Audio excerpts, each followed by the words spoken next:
Hey guys, Louis Lavoie here. Welcome to part 2 of The King of Kings. And this is a look at this art project that I did.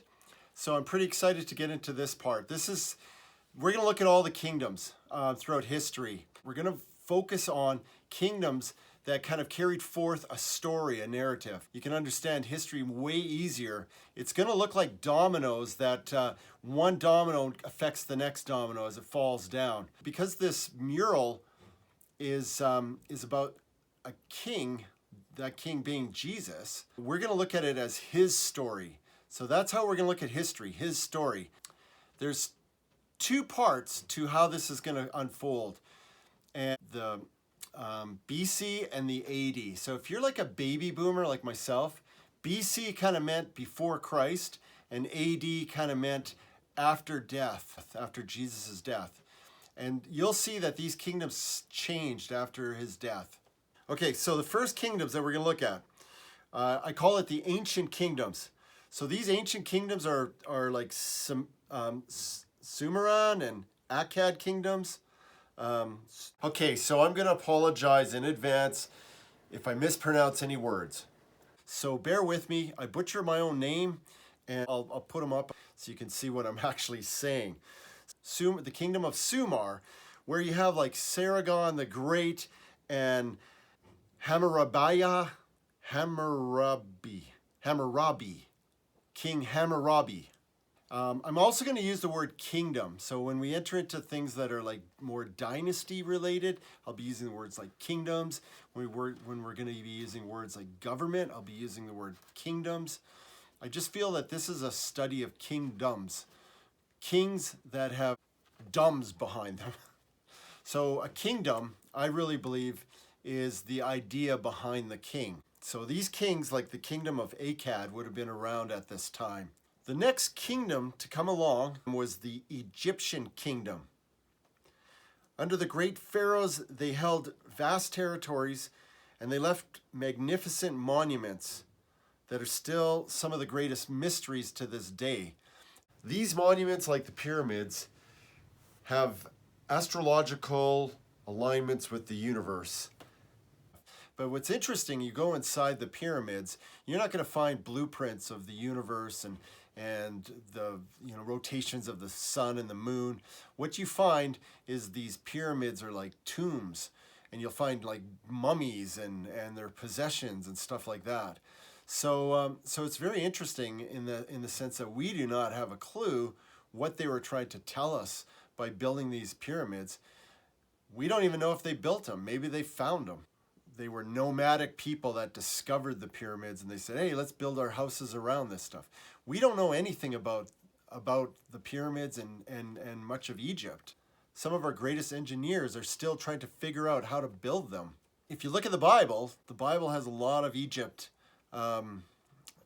kingdoms mentioned in there. So here's a picture of Ramesses II. He's in the mural. Oh, we now know that Ramesses II was never the pharaoh that was around during Moses' time. I had a lot of fun doing. I based it on Ramesses' actual mummy.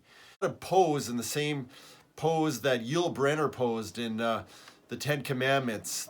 Every biblical scholar and archaeologist out there now does not believe that this was the pharaoh during the time of Moses. So Thutmose III is probably the pharaoh that the Bible's talking about during the time of Moses. And the great exodus of Egypt is a remarkable story. And this brings us to our next group of kings. And this group of kings aren't really, you don't really hear a lot about these through history. I don't know why.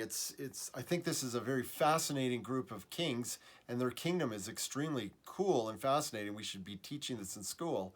And it's the Jewish and Israeli kingdoms. And they left us the Bible. Now you think of it, this is a piece of ancient antiquity literature that we read to this very day. And one of the things about the Bible is the Jews were very meticulous in their writing. If you had a scribe that sat down and he decided to go off on his own and make up a whole bunch of stuff in the Bible, he would be put to death because there were rules to how these scribes were supposed to record the Bible. They were supposed to write it incredibly meticulous and translate it incredibly meticulous. So they had incredible kings. They had like King Solomon. They had King Hezekiah. They had King Josiah. They all had all these incredible kings. Some of them were good. A lot of them were bad. In fact, they were so bad that the prophet said, because you guys are so bad, the Lord God is going to take away your kingdom and you're going to live in exile. So that brings us to our next great kings, like the Assyrians and the Babylonian kingdoms. This ends the kingdom of Judah and Israel. They're captured and they went to Assyria and Babylon. And they would never become a kingdom again. But the next kingdom to come along, and I want you to kind of think of these kingdoms as kind of like a stack of pancakes. And so each kingdom is kind of in this one area of the Middle East. And they just keep conquering over each other, and they just like they're layer upon layer. And they're adding and subtracting to the culture of that, of the land. So the Persian kingdom comes along, and the Persian kingdom is kind of the beginning of all the great kingdoms. And the Persian kingdom brings us these kings that brought in, civil law. They started amalgamating a lot of the other kingdoms into their kingdom, like provinces.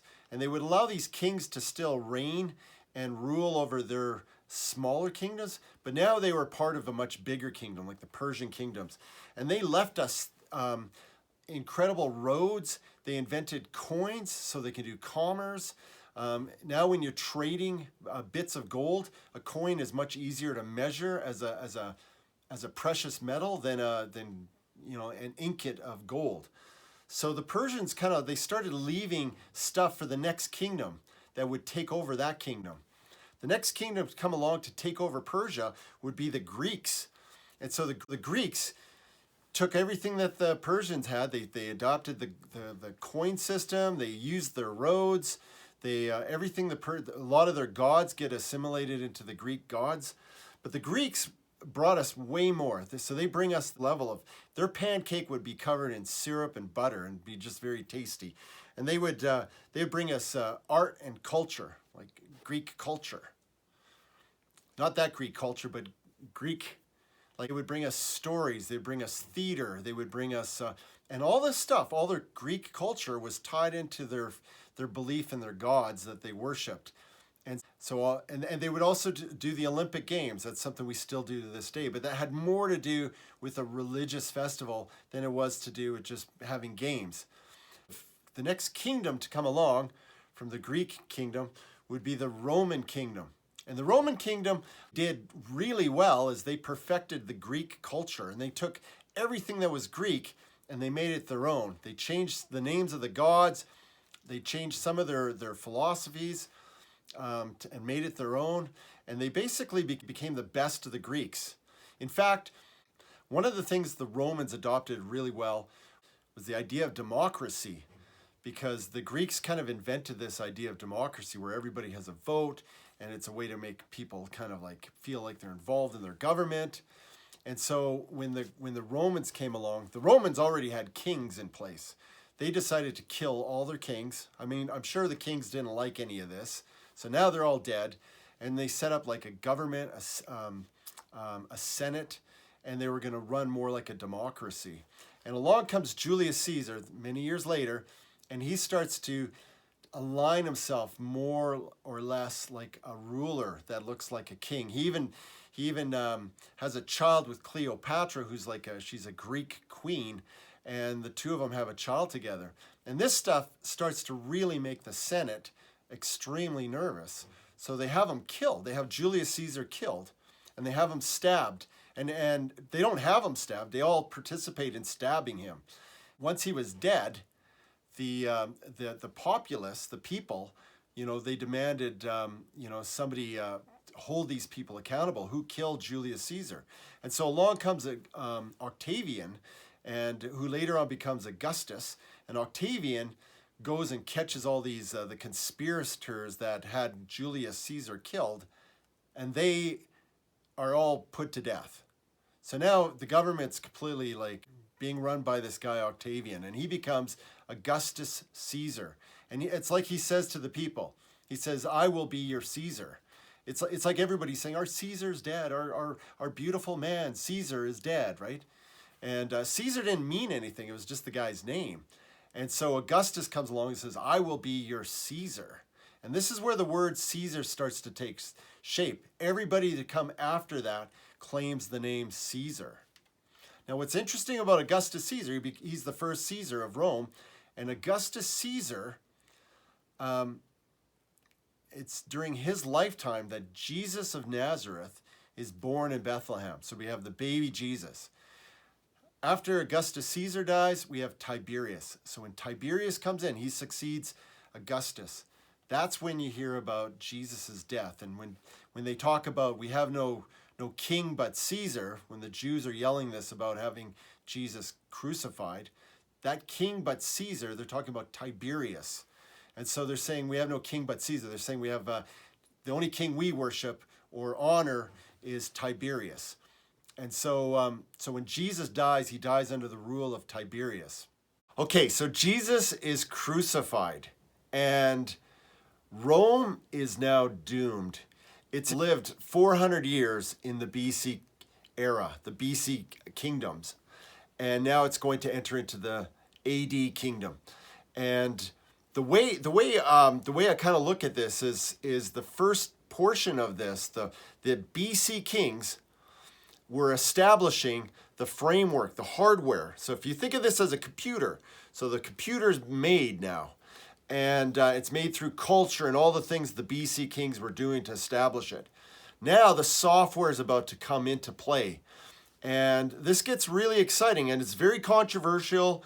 There's definitely going to be an enemy to the kingdom, and the two kingdoms can't live side by side. And this is the best part of the King of Kings, is the AD portion. So we will be going back a few times to look at other examples from the BC kings, but the AD kings, that's where things get really exciting, and I hope you follow along. I hope you're finding this interesting. I'm an artist, and so I'm trying to illustrate this story that's been told for the last 2,000 years, and I'm just trying to tell it in a different format. So thank you for following, and stay with us as we go towards the Easter period. Join us every week. I'm Louis Lavoie. Please leave a comment.